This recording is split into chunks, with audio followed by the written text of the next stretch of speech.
Hi hello నేను మీ Venkat. Welcome to Venkat vlogs. ఈరోజు మన మిద్దె తోట పైన ఎగ్ చట్నీ అంటే కోడి గుడ్డుతోటి పచ్చడి ఎలా చేయాలి, నిల్వ పచ్చడి. నియర్లీ అది 10-15 రోజులు అలా ఉంటుంది స్టాకు. చాలా టేస్టీగా ఉంటుంది. అది ఎలా చేయాలో చూద్దాం. మా మదర్ అమ్మ చేస్తుంది. ఇప్పుడు మీకు వీడియో చూపిస్తాను, చూడండి. ప్లీజ్ లైక్, షేర్, సబ్స్క్రైబ్, పక్కన ఉన్న బెల్ బటన్ నొక్కండి. ప్రతి వీడియో మీకు ఫస్ట్ టైం వస్తుంది, నోటిఫికేషన్ వస్తుంది. చూద్దాం పదండి. గిన్నె తీసుకొని దాంట్లో ఒక 6 గుడ్లు వేసాము, కొట్టాము దాంట్లోకి.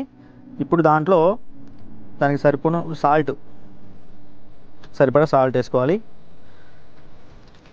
ఒక స్పూన్, మీ ఇష్టం, మీకు ఎంత సాల్ట్ ఎంత తినేవాళ్ళు దాన్ని బట్టి వేసుకోండి. తక్కువ వేసుకోండి, ఎక్కువ వేసుకోండి. కొంచెం కారం, టేస్ట్ సరిపోయేంత కారం. కొంచెం ఎక్కువ తినాలంటే ఎక్కువ వేసుకోవచ్చు. చాలు. ఇప్పుడు ఆ 2 వేసుకొని దీన్ని బాగా కలుపుకోవాలి అంటే ఉప్పు కారం ఎగ్లో బాగా మెల్ట్ అవ్వాలన్నమాట. మెల్ట్ అయ్యే వరకు కలుపుకుందాం. ఆ బౌల్కి ఆయిల్ రాసుకున్న తర్వాత మనం ఆల్రెడీ పొయ్యి మీద ఒక గిన్నె పెట్టుకున్నాం కదా, ఆ గిన్నెలో కొన్ని వాటర్ వేసుకొని ఆ వాటర్ బాగా బాయిల్ అయ్యే వరకు అది వేడి చేసుకోవాలి. ఆ వేడి అయిన తర్వాత ఈ ఎగ్ కొట్టింది మనం ఉంది కదా, మిశ్రమం ఉంది కదా, ఈ మిశ్రమం ఆ ఆయిల్ రాసుకున్న గిన్నెలో వేసుకొని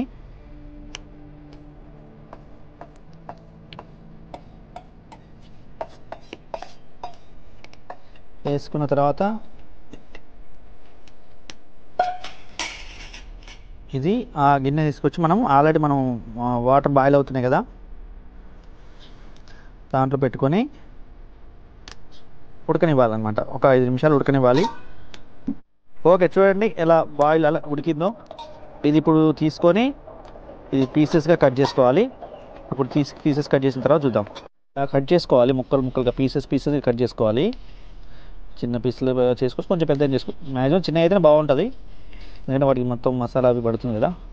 చిన్న పీసులు కట్ చేసుకున్న తర్వాత వీటిని చిన్న ముక్కలుగా కట్ చేసుకోవాలి. చిన్న పీసులుగా కట్ చేసుకున్న తర్వాత మళ్ళీ చూద్దాం. ఇలా పీసులు కట్ చేసుకున్న తర్వాత పొయ్యి మీద కళాయి పెట్టుకొని, కళాయి వేడైన తర్వాత ఆయిల్ వేసుకోవాలి. ఆయిల్ కొంచెం ఎక్కువ పడుతుంది, రోస్ట్ చేసుకోవాలి కదా కంప్లీట్గా. కింద లేచుండి ఒక చిన్న పీస్ వేసి చూద్దాం. ఓకే, వేడైంది. ఇప్పుడు ఈ పీసులు మొత్తం వేసేసుకుందాం.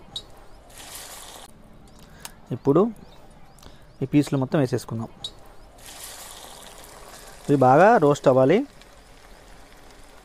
ఫ్రై అవ్వాలన్నమాట. ఒక 5 మినిట్స్లో రోస్ట్ అయిపోతే ఇలా తిప్పుతూ ఉండాలి.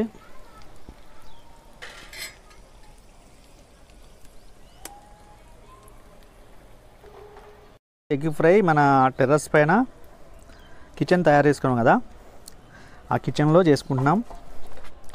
అది కూడా మనం రాకెట్ పొయ్యి ఒకటి చేయించాం కదా, ఫస్ట్ ట్రయల్ చేస్తున్నాం రాకెట్ పొయ్యి మీద. ఈ పొయ్యి కూడా రాకెట్ పొయ్యి చేస్తున్నాం. దీని మీద ఎగ్ చట్నీ. చూడండి మన కిచెన్ వ్యూ, టోటల్ వ్యూ చూద్దాం కిచెన్ ఎలా ఉందనేది. మా మదర్ చేస్తుంది. ఇది మన టెర్రస్ పైన కిచెన్. చూడండి ఫ్రెండ్స్, ఇది మన టెర్రస్ గార్డెన్ కూడా చూద్దాం. చూడండి,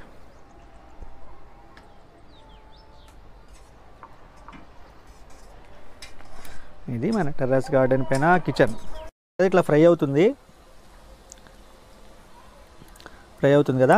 ఇప్పుడు ఇది ఫ్రై అయ్యేలోపు మనం దీనికి కావాల్సిన ఉప్పు, కారం, మసాలాలు అవి కలుపుకుందాం.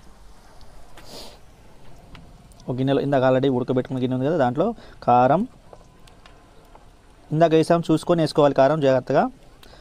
ఉప్పు,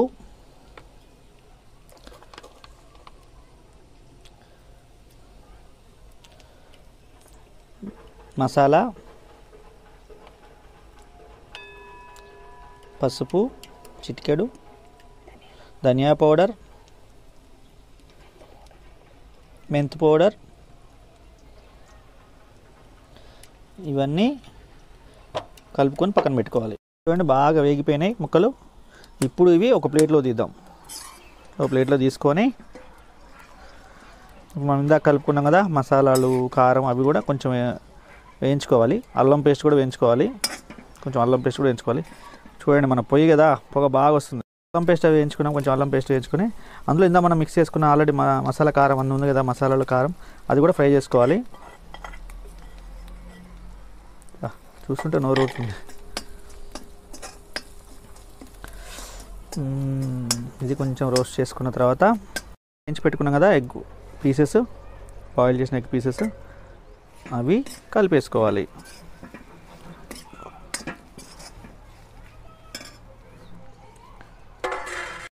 ఇది ఇప్పుడు మనం దీన్ని తీసాము కదా, పొయ్యి మీద దింపేసాము. ఇప్పుడు దీంట్లో ఒక చిన్న నిమ్మకాయ ముక్క ఒకటి పిండుకోవాలి. చల్లారిన తర్వాత పిండుకోవాలి, వేడి మీద పిండుకోకూడదు. చల్లారిన తర్వాత నిమ్మకాయ ముక్క పిండుకోవాలి. చూడండి ఎగ్ చట్నీ, కోడిగుడ్డు పచ్చడి, నిల్వ పచ్చడి రెడీ. చూడండి ఎంత బాగుందో, స్మెల్ మాత్రం క్యాక్ ఉందండి. మీరు కూడా ట్రై చేయండి, చాలా ఎక్సలెంట్గా ఉంది. మీకు ఈ కంటెంట్ నచ్చినట్టయితే ప్లీజ్ లైక్, షేర్, సబ్స్క్రైబ్, పక్కన ఉన్న బెల్ బటన్ నొక్కండి. మా ప్రతి వీడియో ఫస్ట్ ఉండే నోటిఫికేషన్ మీకు వస్తుంది. బెల్ బటన్లో కూడా ఆల్ బటన్ నొక్కండి. Thank you. మరిన్ని వీడియోస్తో మళ్ళీ కలుద్దాం. Bye bye. నేను మీ వెంకట్. బాయ్.